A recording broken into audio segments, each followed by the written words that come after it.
Hey everybody, it's Jason Blaha here, and today I want to chat with you guys a little bit about some of my current tricep exercises, and these are somewhat specific to people in my situation, people who struggle with tricep development, whose triceps tend to be a very weak link on our bench press, and this is specifically to try to improve our bench press, who have longer arms, right? Because for us, this can be a problem. And for people in this sort of situation, a lot of tricep specialization tends to be warranted. But unfortunately for us, a lot of the traditional things that people would do for just overall size on the triceps do not really help us as far as our bench press goes. A lot of focus on the long head and stuff, which I had done a lot of that in the last year and really didn't see the progress I wanted in terms of my pressing strength. And I think when you listen to people like Louis Simmons talk, they're right on that. That the long head's the lazy head, and it'll get stimulation through anything that you do. It just won't be maximum stimulation. But what people have to remember is that anytime you're training a muscle like the tricep, all the heads are getting some stimulation. Just some things are going to focus more on others. But we also need to think in terms of specificity as far as muscle fibers go at different joint angles. So one of the things you're seeing me do is board presses. And notice I'm doing them with a fairly wide grip at this point. I'm putting them right there in this one. My pinkies are on the rings, and I'm using a 4-board. But as you could see there, for someone like me, a 4-board with longer arms is a long range of motion. For a lot of guys, a lot of powerlifters, a 4-board would be a 1-inch range of motion. And I think it goes to show the problems a lot of us can have who have slightly longer arms, that a couple inches can make a big difference. 3 or 4 inches longer arms can make a world of difference on range of motion, and you really see that when we go to the boards.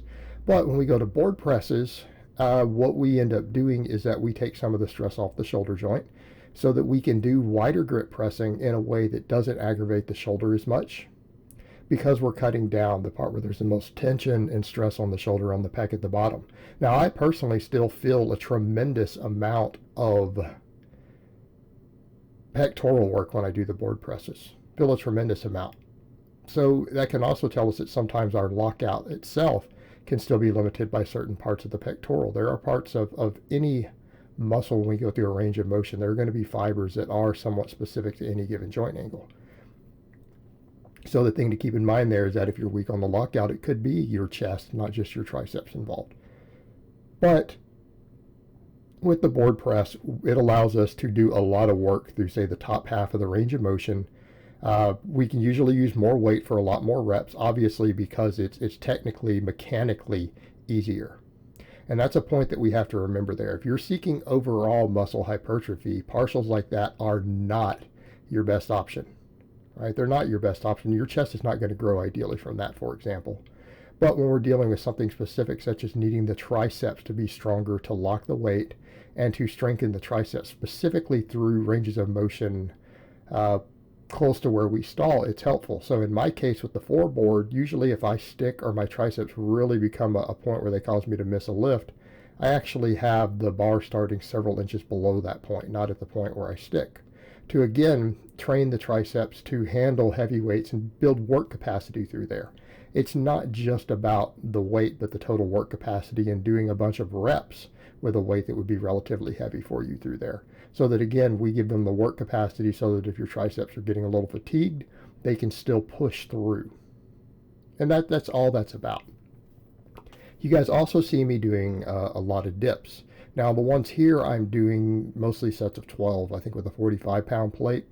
But if we want to work triceps on with the dips a lot, we can do other options.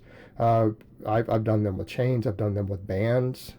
These are all viable options if you want to change the strength curve. And something to keep in mind, the more advanced you get, you need to be able to rotate through some of these variations. In other words, with the board presses, just being able to change the board height to avoid overuse injuries is useful. Well, it's the same with the dips.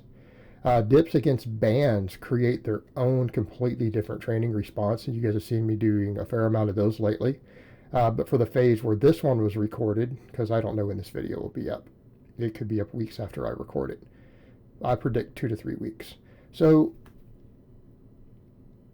in this case, I've gone over to plates for this phase just to change the stimulus a bit to change the joint angles to put less wear on certain points of the tendons and connective tissue. Because as we practice different strength curves and slightly different variations, we become, number one, more resilient to injury in general. Number two, we get less overuse injuries. And that's something people have to remember when it comes to training for more advanced lifters. Almost every injury that we get are a direct result of an overuse situation with a tendon or a connective tissue. It's overuse that causes us to get hurt. It's overuse that causes us to get hurt, not necessarily just bad form. Usually bad form, a form breakdown when combined with overuse is what hurts you. Or form breakdown when you're several reps deep. Right? We don't usually see problems with a mislift on a single, but when you're doing any rep work, you tend to get hurt there. The only time we tend to get hurt on singles, of course, is going to be almost entirely overuse related, right? It's going to be overuse related, or tendons have been weakened due to the wrong drugs being in someone's system chronically, combined with overuse. That's the combination that really gets you. So being willing to vary these things helps a lot. It can help tremendously as far as the overuse. So even rotating through things on the dips, even if you don't have access to chains, if you just rotate phases of plates with bands, it can help a lot. It can help tremendously there. And then you have two different variations you can go back and forth between. So why dips? Dips work the complete tricep pretty effectively, maybe a little less long head. They move the body through space. They're one of the best pectoral exercises. So if you're trying to build your chest up, dips are one of the best movements you can do, just due to, the range of motion. Having to stabilize your body, but put your body through a very long range of motion. They create a stretch reflex or a myotatic reflex on the pecs, right? They put a stretch reflex on the pecs, and they're arguably one of the best chest builders, if not, top 3 chest exercises for complete chest, top to bottom, upper, middle, and lower. But they have a very strong tricep component, to the point to where many people out there feel they're one of the best overall tricep developers as well. So if you have lagging triceps, using the dip as your main chest builder is actually not a bad idea. Not a bad idea at all. Just be aware that it can aggravate some people's shoulders. You have to keep up with range of motion, and it's not a lift you treat like a main lift. You don't do sets of 3 and 4 and 5 on it. I don't recommend it. I don't really go under 10s, and I just do volumes of 10s as heavy as I can, 10 to 12, maybe up to 15. And then up last, we have the Empress. This is very specific to building your bench strength in the triceps. And it's because of the fact that it largely removes the long head, and it works the tricep through a similar joint angle range of motion at the elbow to a bench press, right? It works it very, very similar, but it's a smaller, lighter movement, because usually we've done all this heavier stuff and we beat ourselves up to some extent with heavyweight to moderately heavy weight. And if we need more tricep development, this allows us to still do a multi-joint exercise that, if done correctly, can create less potential for tendonitis on our elbows, and a lot of extensions does. And you can also hook these up to reverse bands. If you're starting to get that issue, you can do reverse bands and it will actually eliminate that. I've heard that from quite a few coaches. But we're dealing with a tricep exercise. It's a multi-joint movement that still uses mostly tricep, but it moves the tricep through, again, a very, very similar range of motion and strength curve to a raw bench press, to your normal flat bench. So basically, it's like doing a bench press for the triceps with the pecs and the delts dramatically de-emphasized, and it forces you to use a much lighter weight. So again, it's extremely focused on the lateral head and the medial head. And usually when I start taking them to fatigue or to failure, I feel the lateral head in my triceps quite a bit. And what I would say to a lot of people, if you're feeling those in your shoulders, you're not doing them correctly. It's an exercise a lot of people mess up. They mess it up because it's a hybrid between a closed grip bench press and a skull crusher. And performed incorrectly, actually people get a lot of issues from it. But when done correctly, it tends to be much, much safer on the tendons. And it'll force you to use, of course, a slightly lighter weight. And generally the people who have the most problems from it are those who try to go too heavy, right? They just go too heavy instead of keeping it as a true smaller exercise.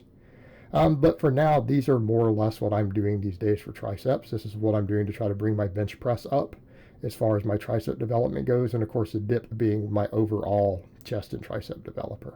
The other two are more supplemental lifts that are more specific to my needs on the bench press.